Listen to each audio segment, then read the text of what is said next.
For today's video mga ka-channel, nandito po kami ngayon sa Dent Clinic ni Kalahat sa Uzamis. Dito, affordable lang at yung doktor sobrang bait pa.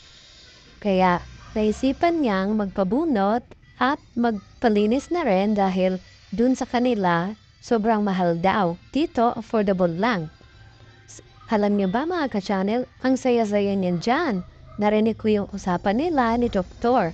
At alam niyo ba mga ka-channel, ang saya-saya niya sa loob while nag-usap sila ng doktor?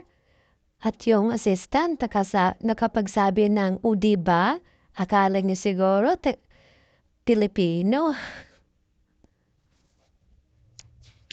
Kaya ayan mga ka-channel, sintayin lang natin lumabas yung partner ko para makita natin kung ano reaction niya sa bagong ipin niya. Hintayin lang natin lumabas yung partner ko mga ka-channel dahil sigurado akong panay ang chika niya doon sa loob. Come out, sweetie ko. Tagal namang lumabas nito. Puntahan ko na kaya. Siguro. Nasubraan yun sa pagchika. Oh, ayan na pala siya. Lalabas na yung sweetie pie ko. Ayan na yung set pie ko. Sobrang saya niya, oh.